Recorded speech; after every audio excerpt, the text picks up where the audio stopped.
Naya, a warm welcome to my channel, and it's good to have you here. How's universe treating you? Oh, nice to see you, Jenil.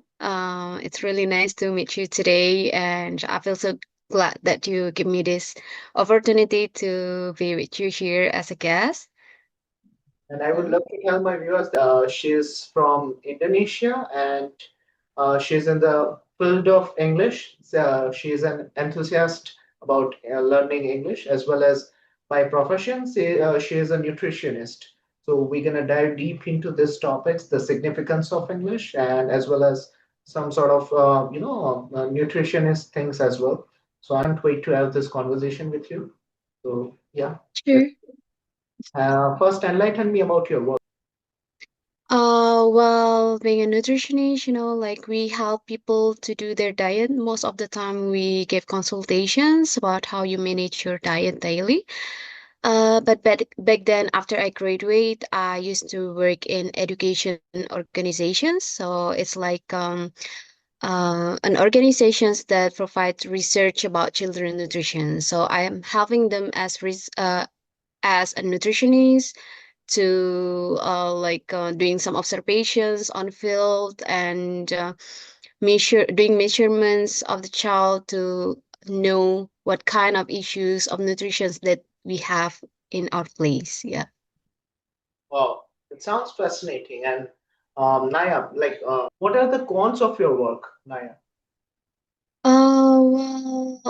Let's we talk about my previous job instead of as a nutritionist because, like I told you, I'm helping for research. So at that time, the problem is, it's pretty hard for me as an introvert to deal with a lot of people.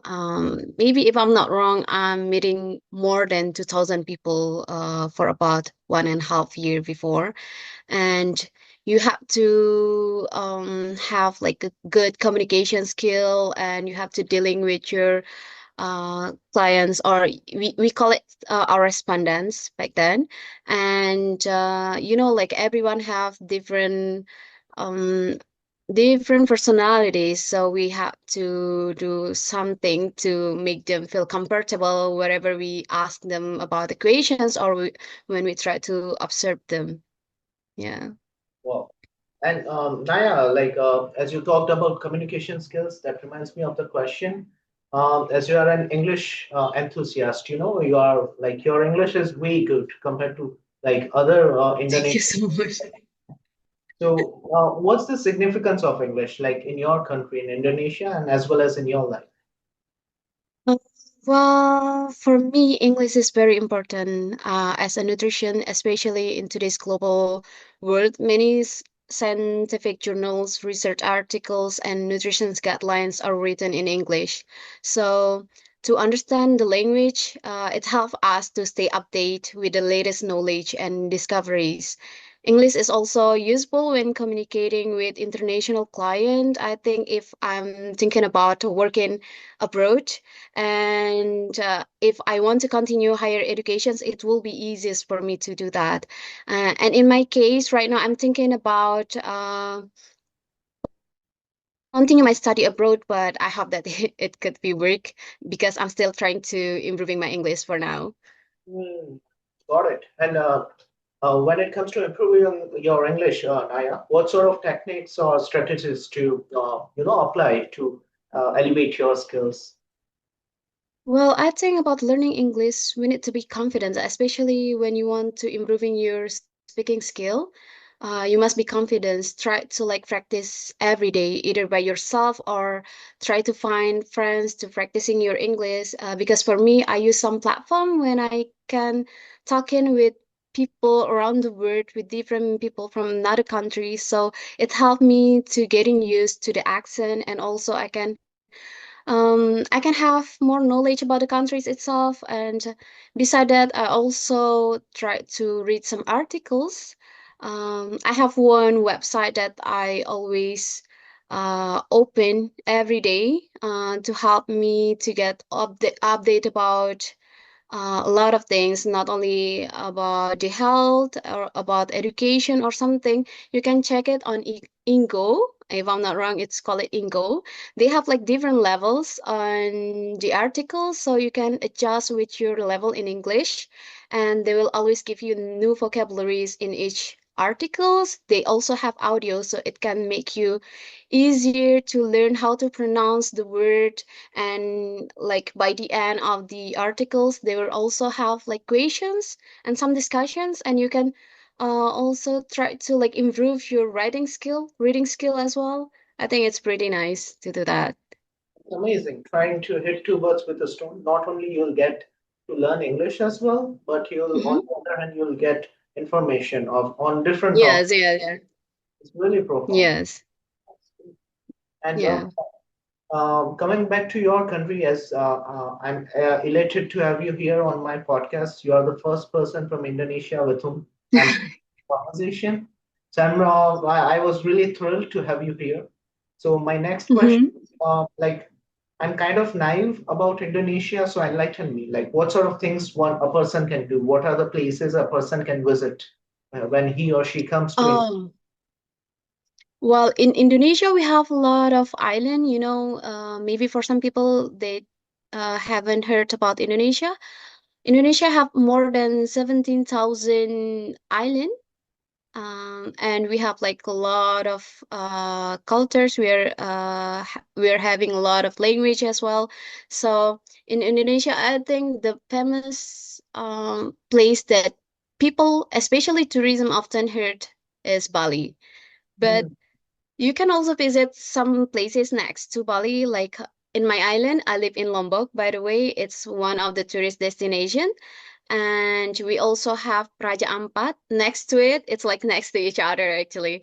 And we also have Yogyakarta. Yogyakarta is located in Java Island, and both like they're all over about culture and scenery. So it's pretty nice to visit either one of them.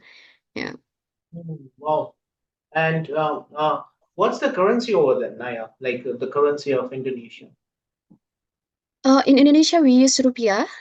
It's called it rupiah. Actually, I think I have some example here. Oh my God, I Like forgot. that, I guess my viewers can get some information, can see it. Oh yeah, actually, rupiah is our currency, so I'm not sure whether we can use it in different country, but we only use rupiah in Indonesia. And okay, maybe I need to like give you an example for how we use rupiah, because um the rupiah itself considered as a low value currency because large number are used for everyday transactions here. For example, one US dollar, if I'm not wrong, it's around 16,000 rupiah. Yeah, around that much. By any chance, do you have it, Naya, around you, your currency, some sort of currency to Oh, it? okay. So I have some of the currency here. So is it like Wow. 50,000? Fifty Hmm. thousand rupiah? 50,000. Okay. Yeah. And who's the guy on the? I also have like, sorry? Who was the guy on the currency? What's his name? Oh, it's Insinyur Haji Juanda. It's like one of our politicians or someone who's famous back then in our country. So each currency also have different Okay. different. We have like 50,000 here, but the largest amount is 100,000 actually. But yeah, in Indonesia we have like the lowest amount. I think it's 100 rupiah, which is like Okay. coin here. Yeah, Mhm. but we barely use coin actually. Most of people didn't accept coin anymore. The life in Indonesia, um, Mm-hmm. uh, Naya. So I would love to Yeah. know what kind of things do you like to do in your spare time? For me, I often just do my hobbies. Like I love baking so much, so I try to recook or rebake some recipe that I get from internet, or if I feel like I need to go outside, I'll visit some beaches that close to my house because it's not that far actually. Like I told you before, my island is considering as destination island as well, so it's only take like around 30 minutes for me to go to the beaches side. Yeah. Yeah, and that reminds me of a question. Like recently, there has been this thing. I've been witnessing. Like I've been watching on news as well. A lot of countries they are facing over tourism. Like when it comes to Bali, Mhm. a lot of people want to visit Bali, and from my country as well, a lot of people come to your place to specifically to Bali. Do you ever feel this kind of thing, like where you feel like it's being overcrowded? Oh, well, yeah, that's the differences between our place and Bali actually.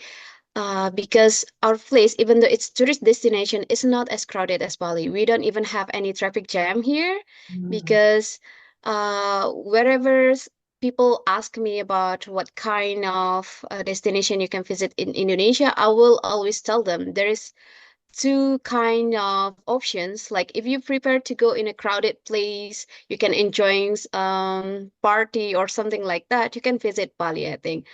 But if you prefer to have vacations with relaxing and peaceful place, I think Lombok will be a good choice for you. Got it. Wow, makes sense. And what are the things like nowadays? A lot of people, they are always indulged in work.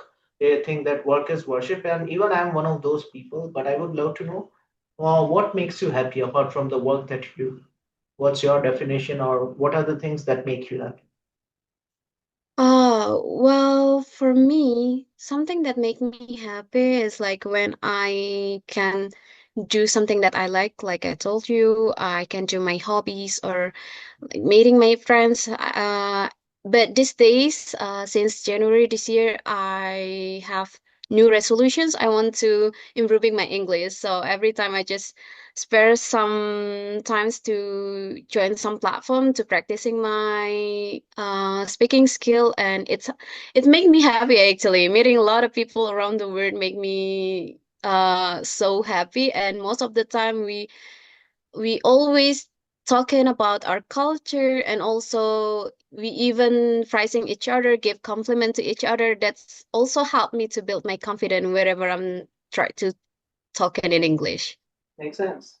Yeah, practice makes some man perfect, and in your case, a woman perfect. Yeah. So yeah. Yeah. And Naya, what are the recent things, or do you have any words or idioms that you can share with me that you have learned recently, if there are any? uh, well, I haven't tried to learn about idiom these days because for me I'm still trying to learn the basic English only. I just started to focusing on speaking since January, so I haven't really I'm not trusting myself that much actually to start learning something new, which is it's pretty hard for me. I need to find out the meaning of the idiom and how I can use it in some sentence. So I'm not in that level for now, but I will try to maybe in next month because I have my own goals each month to learn something in English. Yeah. Well, if it makes you feel any better, I guess you're not a beginner. Beginners are the people. I have a lot of beginners. My students, some of the students are beginners, and they are not even able to speak in an accurate manner. That's their sentence structures and all those things are kind of a beginner. So you are somewhere around intermediate, or you are even a good speaker. That's Oh, what I can say in a nutshell. I think I've heard one word before. Had the sack. Had Hit the the sack. sack, if I'm Hit not the wrong. sack. Yeah, it's like go to sleep if I'm not wrong. Hit the sack. Yeah. Yeah, that's right. Yeah. And that's an idiom. Yeah, hit the sack, hit the hay. Wow, that's. Yeah, yeah. I often tell the So students. wherever I try to going through like some platform when I can watch reels or videos like that, it's just pop up like some video how you learn English. And I always try to like watch a little bit and try to gain my knowledge about. the Yeah, language itself. that's great. I often tell this my students that stop saying I'm gonna go to sleep. Rather, you can say I'm gonna hit the safe.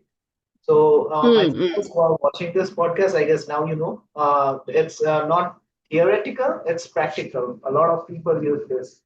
So, wow, really Yeah, nice, Naya. Thank you for that. And yeah. coming back to your field of yours, the work that you do, that is being a nutritionist. What inspired you to be a nutritionist?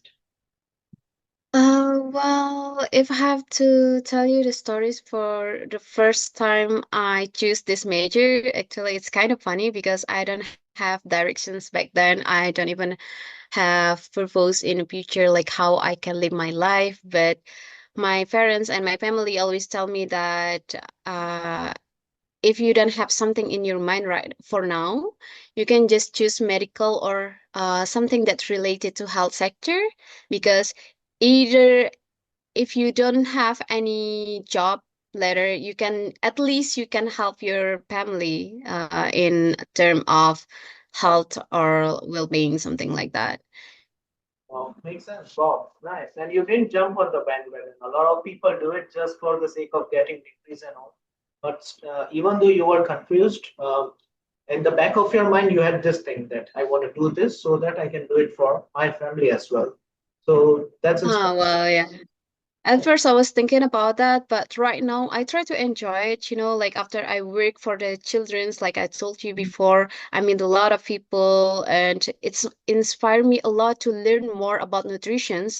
And that's why I'm thinking about continue my degree to learn more and try to help people in I mean, I try to help people around my place, especially in my village, because I live in a village right now, and we still have lack of access to proper health or yeah, hospital or something like that. So I want them to know about nutrition, and most of them, I think, they still don't know about nutrition. So it will be good for me to share some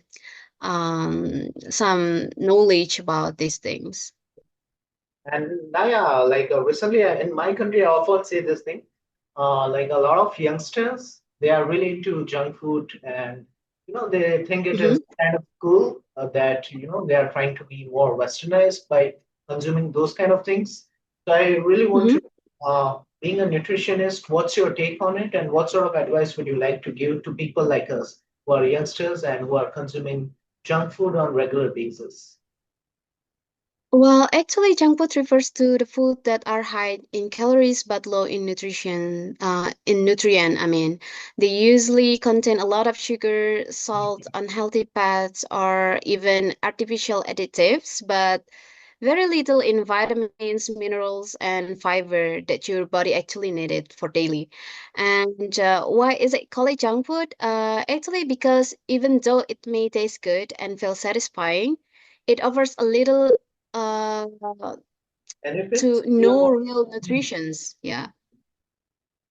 So eating too much junk food regularly can lead into obesity, and diabetes, high blood pressure, or even like uh affect your focus. Yeah, something like that. And that's why, like for me, I prefer to suggest my people in my place to like eat balanced food, yeah, because they need all the type of the nutritions, or all the type of the nutrient.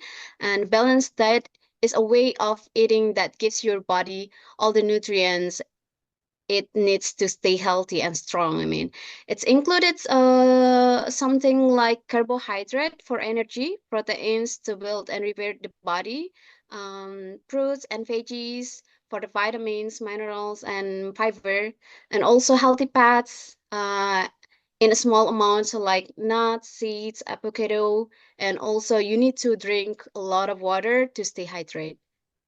Wow. Yeah. Well, Naya, I would like to say thank you because you already answered to my next question, and that was, what advice would you like to give to young people or like people in general, in context of food? I won't be asking you that question. Mhm. Coming back to your country, Indonesia, Uh, Mhm. how's like life over there? Like, what are the living standards and how's education system over there? Well, in Indonesia, we have like how can I say that Indonesia is, I think it's a little bit different from another countries. Living standard in Indonesia is very greatly depending on the locations. In major city like Jakarta or Surabaya or Bali even, you'll find modern infrastructure like shopping malls or international schools and private hospital. But it will be hard to find this kind of things in rural area. And however, this urban area also face challenges like traffic congestions, air pollutions, or even they have like rising living costs. And in contrast, rural area, they offer more traditional and affordable lifestyle. It's way more cheaper if you live in the countryside, in the village, it will be cheaper than that. Hmm, makes sense. Got it. Nice. And what about education system? Is it really up to the mark, Naya?